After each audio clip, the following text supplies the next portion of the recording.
नमस्ते दोस्तों। आज सुनिए वरिष्ठ हिंदी लेखिका सुबोध चतुर्वेदी जी की लिखी हुई कहानी रॉन्ग नंबर। मेरी जुबानी। मैं हूँ सीमा सिंह। उस दिन जब फ़ोन की घंटी बजी, रंजू ने लपक कर फ़ोन उठाया था। अचानक एक गंभीर स्वर उभरा था। आज नाश्ते में क्या बनाया है? पहले तो हचकचा गई। कौन हो सकता है? कोई परिचित आवाज़ तो लगती नहीं। फुर्सत में बैठी थी, न जाने क्या चुहल सूझी, बताने लगी। अब तो ये रोज का नियम बन गया। रोज ही अक्सर दोपहर को 11 से 11:30 के बीच में उसके लैंडलाइन पर एक फ़ोन आने लगा था। पहले दिन वो रॉन्ग नंबर निकला था, फिर धीरे धीरे नियम बन गया था। एक दिन उधर से एक प्रश्न उछला था, अब तो अपना नाम भी चाहो तो बतला सकती हो। वो हिचकिचाई थी। अस्फुट स्वर में निकला था नाम। उधर से हंसते हुए आवाज़ आई थी, अरे छोड़ो, नाम में क्या रखा है, गुलाब तो गुलाब ही रहेगा। वो हंस पड़ी थी। फिर स्वर उभरा, चलो मैं तुम्हें अनामिका संबोधित किया करूँगा। रंजू ने हिचकिचाते हुए पूछा था, लेकिन आपका परिचय? उधर से फिर उन्मुक्त ठहाका फिर से गूंजा। अपना परिचय बस एक बचा है, नकारा व्यक्ति, कॉलेज से रिटायर्ड प्रिंसिपल, नाम अविनाश पांडे। जो काम नियमित किया जाए तो व्यक्ति को उसकी लत लग जाती है। यही कुछ रंजू के साथ हो रहा था। न जाने उस व्यक्ति की बातों में कौन सा आकर्षण था कि वो शिद्दत से उसके फ़ोन का इंतज़ार किया करती। कोई भी काम कर रही हो परंतु कान फ़ोन की घंटी पर लगे रहते। कभी कभी तो सब काम छोड़कर उस फ़ोन कॉल का इंतज़ार किया करती थी। आज फुर्सत जल्दी मिल गई थी। सोफे पर लेटकर जिस घंटी की प्रतीक्षा कर रही थी गनगना उठी। हेलो, हाँ आज भाई क्या बनाया नाश्ता? रंजू हंसी। आज तो उपमा बना लिया, खा लिया, अब तो लगभग पचने पर आ गया होगा। अच्छा, आज नाश्ता जल्दी हो गया? हाँ, आज प्रभात को कहीं बाहर जाना था, इसलिए 9:30 बजे ही नाश्ता बना लिया था। उधर से आवाज़ आई, अच्छा बताओ, उपमा में तुमने क्या क्या डाला? घर में जो सब्जी थी, गाजर, शिमला मिर्च, हरी मटर, और क्या? अच्छा, तड़के में क्या डाला? तड़का में राई, थोड़ी सी चने की दाल, उड़द की 1 चम्मच दाल, खड़ी लाल मिर्च और हाँ, करी पत्ता। गुड, यही सब तो मैं भी डालता हूँ। अरे आप उपमा बना लेते हैं? कभी बनाकर तो नहीं खिलाया। उधर से हंसी की आवाज़ आई। तुम कितनी बार मेरे घर आई हो जो मैं तुम्हें उपमा बनाकर खिलाता? सच तो ये भी है, तुम बेशक रोज़ आती तो भी मेरे बस में नहीं है कि कभी मैं तुम्हें अपने हाथों से बना उपमा खिला सकूं। क्यों भाई, क्या इतनी बंदिश है कि आप अपना मनचाहा काम नहीं कर सकते हैं? उधर से एक ठंडी सांस की आवाज़ आई। कुछ देर चुप्पी छाई रही। प्रसंग बदलते हुए रंजू ने पूछा, अच्छा छोड़िए, बतलाइए, आपका नाश्ता हो गया? अब तो 11:15 बज रहे हैं, क्या खाया? कुछ देर उधर मौन छाया रहा। फिर एक धीमी सी आवाज़ आई, नहीं अभी कहाँ। इसका मतलब आपने अभी तक दवाइयाँ भी नहीं खाई होंगी। ठीक कहती हो, जब तक नाश्ता नहीं करता तब तो दवाइयाँ भी नहीं ले सकता ना, परंतु अब तो समय। बात अधूरी रह गई। उधर से फिर एक धीमी आवाज़ सुनाई दी, क्या तुम्हें पूजा की घंटी नहीं सुनाई दे रही? अरे हाँ, इसका मतलब है अभी मैडम की पूजा चल रही है। हाँ, रोज़ की तरह 12 बजे से पहले तो ख़त्म होने वाली नहीं है। अभी तो विष्णु स्तोत्र चल रहा है, फिर शायद दुर्गा सप्तशती का पाठ होगा, उसके बाद 3-4 प्रकार की आरती गाई जाएंगी, तब कहीं जाकर पूजा का समापन होगा। यानी नाश्ता बनते बनते 12:30 बजेंगे। जो दवाई आपको 9:30 बजे खानी है वो आप 12:30 बजे खाएंगे? ताज्जुब है, फिर लंच कितने बजे करेंगे? इन प्रश्नों का जवाब रंजना को कभी संतोषजनक नहीं मिला। वो बेचैन हो जाती। जिनके मध्य इस तरह का प्रतिदिन वार्तालाप होता है, देखा जाए तो उन दोनों के बीच एक संवेदना का संबंध कायम है। दोनों की बातचीत एक रॉन्ग नंबर से शुरू हुई थी। दोनों ही अलग अलग शहरों में रहते थे। पति और बच्चों के जाने के बाद रंजू के लिए समय व्यतीत करना मुश्किल होता था। इस रॉन्ग नंबर ने उसके जीवन में रोचकता बढ़ा दी थी। दो नितांत अजनबी वार्तालाप के माध्यम से एक दूसरे से भावनात्मक रूप से जुड़ चुके थे। कोई परिचय नहीं, कोई मेल मुलाकात नहीं, फिर भी एक दूसरे से बातचीत करने की व्यग्रता मन में होती रहती। बातें भी कुछ खास नहीं, बस मामूली सी, क्या नाश्ता बना अथवा क्या खाना खाया जाएगा। एक रिटायर्ड व्यक्ति को दूसरी ओर एक गृहिणी, जिसके पास गृह कार्य के बाद समय बिताने की समस्या। इसका निदान कुछ कुछ इस फ़ोन ने कर दिया था। तय वक्त पर वो अधीरता से उस अनजान व्यक्ति के फ़ोन का इंतज़ार किया करती। एक दिन हंसी हंसी में उन सज्जन ने बतलाया था कि जब तेज भूख लगती थी तो ध्यान हटाने के लिए किसी भी नंबर को डायल कर दिया करता था। यदि किसी पुरुष ने उठाया तो बिना कुछ कहे फ़ोन रख दिया करता था। कभी किसी महिला के फ़ोन उठाने पर कभी विनम्रता से रॉन्ग नंबर तो कभी लगभग डांटने के अंदाज में फ़ोन पटक दिया जाता था। अब जब से इस नंबर पर बात होने लगी है, आदत सी हो गई है। अब किसी और का नंबर डायल नहीं करना पड़ता। कई दफ़ा वो सोचती कि किसी अनजान व्यक्ति से बात करना क्या गलत है। उसका हृदय साफ था। यदि उसके बात करने मात्र से किसी को कोई तसल्ली मिल जाती है तो इसमें गलत क्या है। बात करने के लिए परिचित अथवा रिश्ता होना कोई ज़रूरी है। उनके बीच केवल एक संवेदना का रिश्ता था। वे तो एक दूसरे के नाम से भी अपरिचित थे। हाँ, बातों बातों में एक दूसरे के परिवार से अवश्य परिचित हो गए थे। रंजू को भी उनके विषय में जानने का मौका मिला था। एक दूसरे के परिवार के विषय में रोज़ बात हो जाती। रंजना अपने पति प्रभात और 2 बच्चों के साथ सुखी दाम्पत्य जीवन यापन कर रही थी। वहीं दूसरी ओर 3 बच्चों के पिता का पारिवारिक जीवन कोई बहुत खुशहाल नहीं था। बच्चे बड़े होकर अपने अपने परिवार में व्यस्त थे। सभी अपनी ज़िंदगी को लेकर जद्दोजहद कर रहे थे। उनकी पत्नी बेहद पूजा पाठी कर्मकांडी स्वभाव की महिला थी। नाम मात्र की शिक्षिता, टोने टुटके में विश्वास करने वाली अंधविश्वासी स्त्री थी। उस जमाने में विवाह के संबंध में अपनी कोई आवाज़ नहीं हुआ करती थी। पिता ने अथवा बाबा ने जिसको अपनी जुबान दे दी, समझो वही रिश्ता पक्का हो गया। वे खुद भी उसी व्यवस्था के शिकार थे। नौकरी करते हुए जैसे बना निबाह कर लिया गया। पर अब उम्र के जिस पड़ाव पर आप पहुँचे हैं, अनेक बीमारियों ने घेर लिया है। शुगर, ब्लड प्रेशर, थायराइड, जिनकी न जाने कितनी दवा लेनी पड़ती हैं। अब सहिष्णुता भी कम हो गई है। बात बात में क्रोध आने लगता है। अपनी बेबसी पर हाथ मलने के अलावा कुछ नहीं कर सकते। बच्चे तो बाहर निकल गए, पर वे इस उम्र के आखिर में जाएं तो जाएं कहाँ। इस उम्र में अब तलाक भी तो नहीं ले सकते। दुनिया में जगहंसाई का सामना करने का अब कोई साहस नहीं है। इसे यदि जीना कहते हैं तो वे निश्चित जी ही रहे हैं। जी क्या रहे हैं, सांस ले रहे हैं और अपनी अंतिम सांस की प्रतीक्षा कर रहे हैं। सुनकर रंजू का मन करुणा से द्रवित हो उठता है। उन्हें सलाह देती है, आप जब बना लेते हैं तो क्यों नहीं अपना नाश्ता समय से बना लेते हैं। जवाब मिला, उसकी रसोई में मेरे लिए जाना आसान काम है क्या। हैरत से फिर प्रश्न आया, अरे क्यों नहीं जा सकते। बिना नहाए रसोई में प्रवेश निषिद्ध है।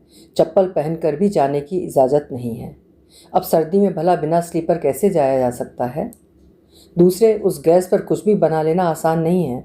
गैस का चूल्हा जूठा हो जाएगा, फिर उसके भगवान को भोग कैसे लगेगा। फिर चाय आपकी कैसे बनती है। उसका विकल्प केटली है जो डाइनिंग टेबल पर रख दी गई। वहीं चाय पत्ती का एक डिब्बा रखा है। पानी उबाल कर चाय बना ली जाती है। साथ में ब्रेड खा लिया करिए। मुझे ब्रेड पसंद नहीं है। बिना सिकी तो हरगिज़ नहीं खा सकता। रोज़ भला कैसे ब्रेड खाई जा सकती है। यह भी भला कोई ज़िंदगी है।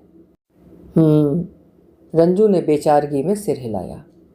उधर से आवाज़ आई, निर्जीव मूर्तियों की इतनी सेवा होती है। जो हाड़ मांस का बीमार इंसान बैठा है उसकी कोई परवाह नहीं है। कुछ कह दो तो पूरे दिन के लिए क्लेश मचता है। सहने की भी कोई हद होती है। कोई कहाँ तक सहे। पहले नौकरी के नाम पर पूरा दिन बाहर गुजर जाता था। यार दोस्तों के बीच अपनी इन परेशानियों को भुलाए रखता था। लेकिन अब तो पूरे दिन वही चिक चिक। कभी किसी मित्र के यहाँ चला जाता हूँ। उनके सुखी दाम्पत्य को देखकर सच कहूँ तो ईर्ष्या से भर उठता हूँ। कभी भूले बिसरे कोई मित्र आकर बैठ जाए तो उसको एक कप चाय पिलाना भारी पड़ जाता है। चाय बनाते समय जो उसका अनर्गल प्रलाप चलता है उसे कोई कैसे अनसुना कर सकता है।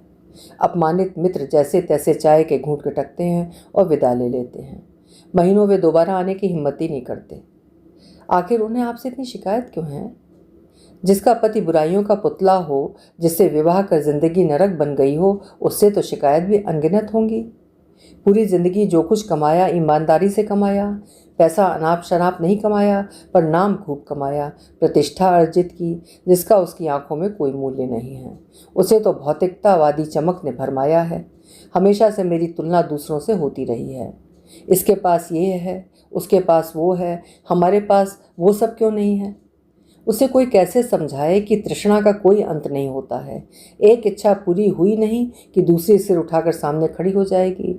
सच तो ये है कि उसके हिस्से में उसके भगवान ने संतोष धन नहीं दिया है। रंजू सोच में डूब जाती है। इस समस्या का क्या समाधान हो सकता है? एक दिन नहीं, ये तो रोज की बात है। बीमार व्यक्ति बाजार से खरीद कर भी कुछ नहीं खा सकता। यदि एक ही शहर होता तो क्या वो इसका कोई समाधान प्रस्तुत कर सकती थी? शायद तब भी नहीं। कुछ बातें केवल सोची जा सकती हैं, उन्हें क्रियान्वित नहीं किया जा सकता। वो एक अच्छे श्रोता की तरह उनकी व्यथा कथा सुन लेती है, यही सोचकर कि उनके मन का बोझ कुछ तो हल्का हो जाएगा। आदमियों के लिए बहुत कठिन होता है अपने दिल की बात किसी के भी सामने व्यक्त करना। मर्दों को बचपन से ही सिखाया जाता है कि लड़के रोते नहीं हैं, रोना लड़कियों का काम है। उन्हें किसी लड़की की तरह आंसू बहाना शोभा नहीं देता। बचपन से यही वेद वाक्य सुनते सुनते बड़े हो जाते हैं। कैसी भी परिस्थिति हो, वे रोने की सोच भी नहीं सकते, अंदर ही अंदर घुटते रहते हैं। एक दिन रंजू ने पूछा था, क्या इतनी दोपहर होने पर भी उन्हें भूख नहीं लगती है? जवाब मिला था, यही तो ताज्जुब होता है, एक कप चाय पीकर कोई कैसे काम में जुटा रह सकता है। सच कहूँ तो उसे सफाई का मेनिया है। सुबह होते ही हाथ में झाड़ू और डस्टर लेकर तैयार हो जाती है। फिर भूख प्यास कैसे लगेगी? भूखे रहने की आदत हो चुकी है। पर मेरी समस्या दवाई हैं जो खाली पेट नहीं ली जा सकती। दूसरे, शुगर होने की वजह से इतनी देर भूखा रहने की आदत मुझे नहीं है। जब तक नौकरी करता रहा, कैंटीन में लंच करता रहा, पर अब अचानक रंजू को कुछ सूझा। बोली, आपकी एक बेटी भी तो वहीं रहती है, उसको अपनी समस्या बतला दीजिए, वो कोई ना कोई हल अवश्य निकाल देगी। उधर से हंसी की आवाज़ आई। फिर एक गंभीर स्वर उभरा, तुम्हें क्या लगता है बेटी ने प्रयास नहीं किया होगा? 2-3 दिन उसने अपनी नौकरी पर जाते हुए भी वक्त निकाल कर टिफिन पकड़ाया, पर यह भी उसकी माँ को कहाँ बर्दाश्त हुआ। एक दिन चिल्लाते हुए कह दिया, तुम अपनी गृहस्थी संभालो, तुम्हारी सहायता की हमें ज़रूरत नहीं है। इसी बात को लेकर घर में 2-4 दिन क्लेश चलता रहा। फिर ऐसी परिस्थिति में मेरे मुंह में एक निवाला भी नहीं गया।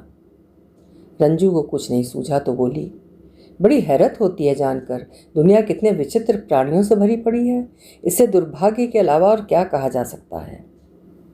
एक दुख भरी धीमी आवाज़ सुनाई दी, छोड़ो अब, मेरी समस्या का कोई निदान किसी के पास भी नहीं है।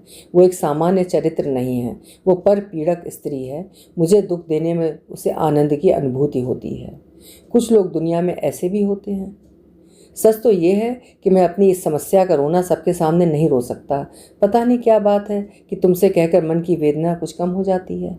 एक भरोसा है तुम पर, मेरी व्यथा तुम तक ही सीमित रहेगी। एक अनजान व्यक्ति से आदमी जो बात अपने विषय में खुलकर कह सकता है, वो अपने किसी परिचित के सामने नहीं कह सकता। रेल में बैठे सहयात्री कितनी सहजता से दूसरे यात्री के समक्ष अपना दुख सुख व्यक्त कर जाते हैं, क्योंकि वहाँ लोग क्या कहेंगे का भय नहीं रहता। उनके किसी भी स्टेशन पर उतरते ही बातें उनके साथ चली जाती हैं और वे दोनों फिर से अपरिचित हो जाते हैं।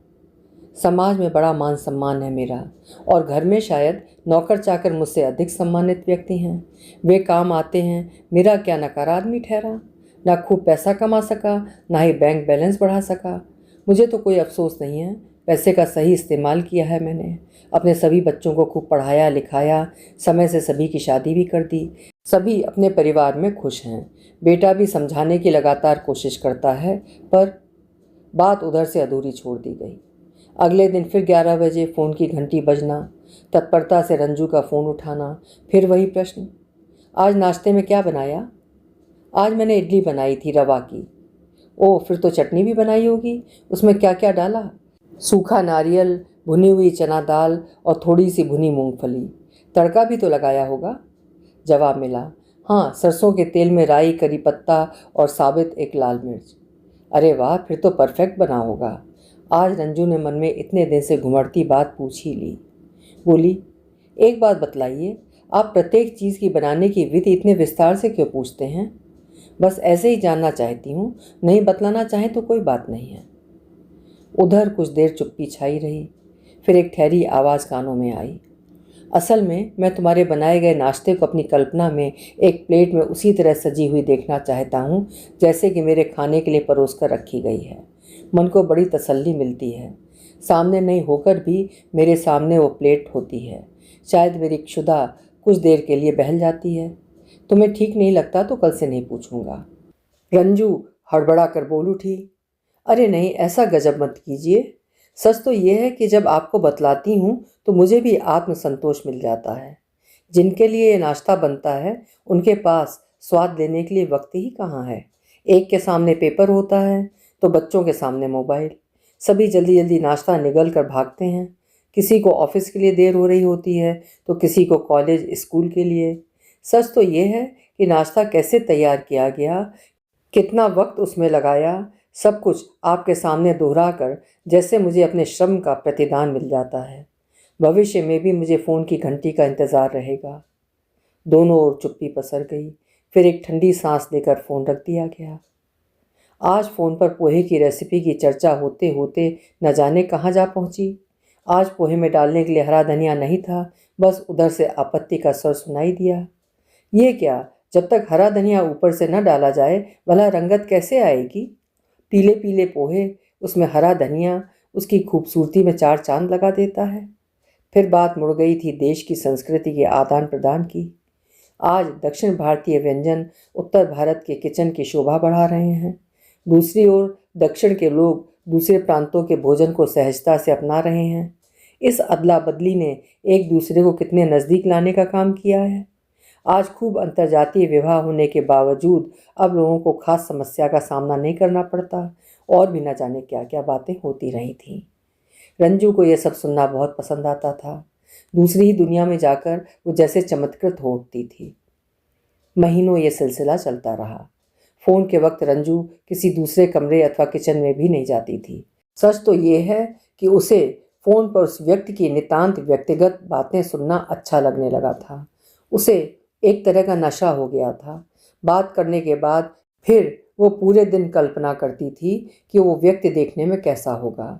उसकी धीर गंभीर आवाज़ से वो अनुमान लगाती थी कि वो निश्चित ही सुदर्शन, संवेदनशील स्वभाव से कलाकार व्यक्ति होना चाहिए। जब उसकी पत्नी की कल्पना करती तो लगता एक घरेलू अंधविश्वासी नकचढ़ी औरत होनी चाहिए। उसे कभी कभी तरस भी आता। बुजुर्गों की वजह से कितनों की ज़िंदगी उस ज़माने में नरक में तब्दील हो जाती थी। पुरानी पीढ़ी को अपनी दी गई जुबान की अधिक चिंता होती थी, ना कि अपने बच्चों के भविष्य की। भला हो बदलते ज़माने का। अब बिना बच्चों की रजामंदी के रिश्ते ही तय नहीं होते हैं। यदि दुर्भाग्य से बेमेल विवाह हो भी जाए तो विवाह विच्छेद का मार्ग भी खुला हुआ है। पहले की पीढ़ी चार दीवारी के अंदर साथ रहने को विवश थी। बेशक पूरी जिंदगी घुट घुट कर ही क्यों न बिता देनी पड़े। समाज में अपनी इज्जत को बनाए रखना सबसे बड़ी चुनौती थी। अचानक उस अजनबी का फ़ोन आना बंद हो गया। रंजू को दुश्चिंताओं ने घेर लिया। कहीं बीमार तो नहीं, जानने का कोई उपाय भी नहीं था। वो फ़ोन करे, किसी और ने उठा लिया तो क्या बतलाएगी कि कौन बोल रहा है। बिना जाने जब नहीं रहा गया तो साहस बटोर कर फ़ोन घुमा दिया। उधर से एक महिला स्वर उभरा। कौन, किससे बातें करनी है? हकलाते हुए यही कह सकी, जी पांडे जी से बात करनी थी। उधर से जो प्रत्युत्तर मिला उसके लिए वो प्रस्तुत नहीं थी। एक गमगीन स्वर उभरा। जी 8 दिन पहले उनका निधन हो चुका है। वैसे आप कौन? थरथराते हाथों से रिसीवर छूट गया। पास पड़ी कुर्सी का सहारा लेकर रंजू ढह गई। उस अनदेखे अनजान व्यक्ति के लिए न जाने क्यों उसके नेत्रों से अविरल अश्रुधार बह रही है। वो न जाने कितनी देर तक स्तब्ध सी उस कुर्सी पर बैठी रही। उस अनदेखे अनजान व्यक्ति का बिछोह असहनीय क्यों लग रहा है? क्यों ऐसा लग रहा है कि कोई बहुत अपना आत्मीय बिछड़ गया है? वो फूट फूट कर रो पड़ी। न जाने कब तक रोती रही। हाथ जोड़कर विनती के स्वर निकलने लगे। प्रभु, उनकी आत्मा को शांति प्रदान करना। अगला जन्म पुरुष के रूप में हो तो कम से कम इस जीवन जैसा ना हो। एक सुलझी सलीकेदार स्त्री को उनकी जीवन संगिनी बनाना। इस जन्म में जिस चीज के लिए वो व्यक्ति आजन्म तरसता रहा था, अगला जन्म यदि दो तो उसकी भरपाई अवश्य कर देना। अभी आप सुन रहे थे सुबोध चतुर्वेदी जी की लिखी हुई एक संवेदनशील कहानी रॉन्ग नंबर। उम्मीद है कहानी आपको पसंद आई होगी। पसंद आई हो तो कहानी को लाइक ज़रूर करिएगा। और हाँ, चैनल अभी तक सब्सक्राइब ना किया हो तो चैनल भी सब्सक्राइब कर लीजिएगा। कल फिर मिलेंगे ऐसी ही किसी उम्दा कहानी के साथ। आपका समय शुभ हो।